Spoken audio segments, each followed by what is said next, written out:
आमर कहवा कथा हूँ आज जो जिलापाल ऑफिस को आम आसीचु दरखास्त दवाई तार कारण हूँ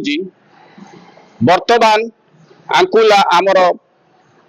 जाजपुर प्रवेश पथ जोटा कहती प्राण प्रतिष्ठा तेणु से जगह मेडिकल कॉलेज स्कूल मंदिर सबकि अच्छी एटी तेणु ये जो शांतिर महलटा को जब जड़े नष्ट करने चाहूँ जो विराट व्यक्ति हूँ जी हूँ किंतु आम चाषी कूल एकत्रित होइचु युव समाज एकत्रित हो मद दुकान टी बंद करने आम संग्राम करूँ जदि आमर जिला महाशय जिलापाल जी अच्छा जदि आम कथा न शुणती आम राजरास्ता को ओह्लैबू आंदोलन करूँ गत किछि दिन तले महिला माने आसिक आंदोलन करथिले जिलापाल ऑफिस रे एवं दाबीपत्र तार किसी उत्तर आसी नहीं तेणु आगामी दिन में कौन हम सीटा आम अपेक्षा कर निश्चय शुणे मोर से अभिज्ञता अच्छी मु धैर्यर सहित कहूँ जिलापाल निश्चय आम कथा शुणे चाषी कथा जब न शुणे आम राजरास्ता को ओह्लैबू संग्राम करूँ तो राज्य सरकार मद पाखर बहुत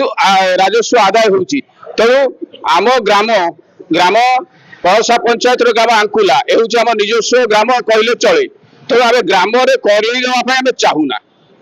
मद दुकान बंद करने दरकार मुझे चाहूँ मद दुकान सब बंद हो जाऊ पूर्व सरकार जहाँ करथिले वर्तमान जो नुआ सरकार आसे नुआ सरकार बंद करने चाहूले तथा नुआ सरकार बढ़ई बढ़ई चलते किंतु आम सबको सफल करने मद दुकान केमी बंद हो।